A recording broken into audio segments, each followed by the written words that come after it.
BNP News।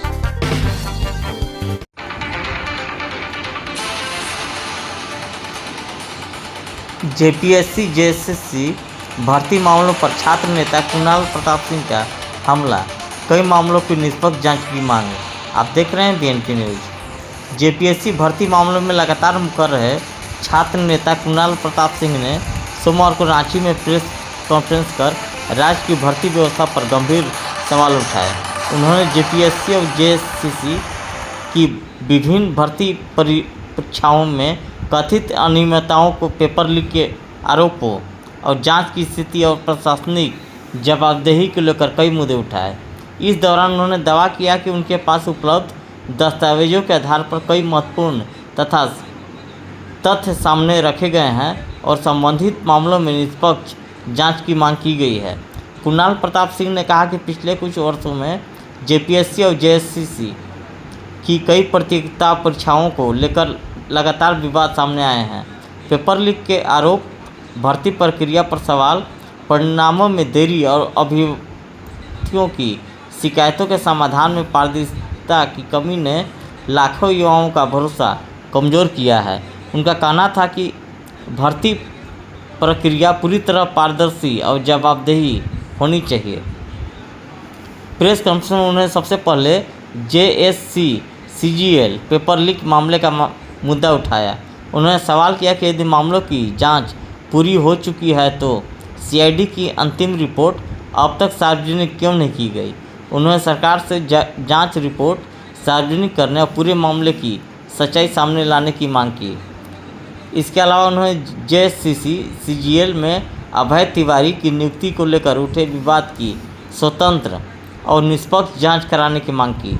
उनका कहना था कि जांच का परिणाम सार्वजनिक किया जाए ताकि अभ्यर्थियों के बीच बनी शंकाएं दूर हो सके।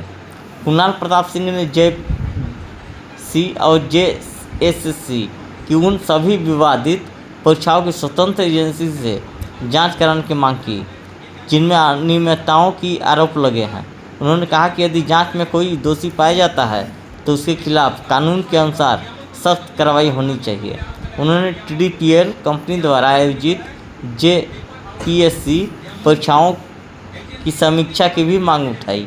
उनका कहना था कि यदि जांच में किसी प्रकार की गंभीर अनियमितता सामने आती है तो संबंधित लोगों के खिलाफ कानूनी और प्रशासनिक कार्रवाई की जाए। प्रेस कॉन्फ्रेंस में भर्ती प्रक्रिया में पारदर्शिता, समयबद्धता और जवाबदेही सुनिश्चित करने पर जोर दिया। साथ ही अभ्यर्थियों की शिकायतों के समाधान के लिए प्रभावी तंत्र विकसित करने और भविष्य में पेपर लीक रोकने के लिए आधुनिक तकनीक आधारित सुरक्षा व्यवस्था लागू करने की मांग की। सुनिए पूरी प्रेस कॉन्फ्रेंस। 33 प्रश्नों के उत्तर मिले थे और उसमें 120 प्रश्न सही थे। 120 प्रश्न सही थे। और जब ये सरकार को लगने लगा कि नहीं जांच एजेंसी तो सही काम कर रही है, अपने ईमानदारी काम कर रही है, तो बीच में आप सभी को अगर याद होगा तो मई में पूरी जांच एजेंसी का ट्रांसफर कर दिया गया था और उसके बाद पूरी केस की दिशा ही बदल दी गई। ये मैं आपको प्रमाण के साथ बताऊंगा, पूरे प्रमाण के साथ मैं आपको दिखाना चाहता हूं। बहुत इंपॉर्टेंट, ये देख लीजिए। आप लोग थोड़ी जल्दीबाजी में, आपका भी कहना सही है कि शायद थोड़ा सा लेट हो जाएगा। जी जी जी ठीक है। देखिए, ये जो केस के पहले इन्वेस्टिगेशन आईओ थे डीएसपी रविंदर सर, जिनका मई के बाद तबादला कर दिया गया था, उन्होंने क्लियर लिखा है अपने हाई कोर्ट में जो एफिडेविट दिया है, उन्होंने क्लियर लिखा है कि 120 क्वेश्चन का उत्तर, 120 प्रश्न के 120 जो है आंसर उन लोगों को मिले थे। 120 कितने साल से सीआईडी में? इसका मुझे अंदाजा नहीं है। कैसे बोल सकते हैं इसके लिए ही हटाया गया? नहीं, मुझे ये हम लोग का परसेप्शन है। उसके बाद की चीजें मैं आपको बिल्कुल मैं बताना चाहता हूँ। ठीक है, ये हो गया। उसके बाद देखिए, जब उसके बाद नए आयु केस के नियुक्त हुए, जब जांच एजेंसी आगे बढ़ी तो सितंबर में जब सारा केस के बाद एफिडेविट दिया गया, यहाँ पे एफिडेविट दिया गया सितंबर में एफिडेविट दिया गया कि सब क्वेश्चन ही मिला था। ये इस पे मेरा सवाल है सर कि अगर एजेंसी के ऊपर कोई दबाव नहीं था तो किस दबाव में ये जो है सिर्फ ये बोला गया। ये देखिए,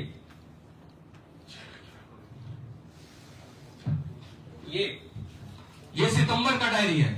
इसमें यह बताया गया कि ओनली फ्यू क्वेश्चंस जबकि हाई कोर्ट में जितने भी एफिडेविट दिए गए थे वो सारे इनके कन्फेशन के आधार पे ही दिए गए थे।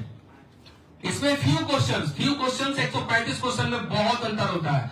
और सबसे इंपॉर्टेंट कि 135 क्वेश्चन का उत्तर 2 दिन पहले नेपाल में मिलना, दैट सिंपली मींस कि वो परीक्षा एजेंसी से ही निकला था, क्योंकि सेंटर पे परीक्षा के दिन आता है प्रश्न पत्र। सेंटर पे परीक्षा के दिन आता है, 2 दिन पहले एजेंसी के पास एक्सेस होता है। और किसी व्यक्ति के पास अगर नेपाल में हो तो इसका मतलब है कि पेपर एजेंसी से आउट था। उसके बाद मैं 2 बिंदु पर जांच में ये कह के मैं आपको समाप्त करना चाहता हूं। उसके बाद जब ये पेपर मांगा गया नेपाल का, सॉरी नियामतपुर का, जो कि बंगाल का, जो हम लोगों ने आरोप लगाया था कि नियामतपुर में भी जो है पेपर आउट था। नियामतपुर में भी एजेंसी खुद ही वहां गई, जांच एजेंसी गई, वहां जांच भी की, लेकिन जांच करने के बाद जो तथ्य है वो बड़े चौंकाने वाले हैं। जांच करने के बाद ये आया कि वहां पे परीक्षा से पहले 120 लोग ठहरे हुए थे।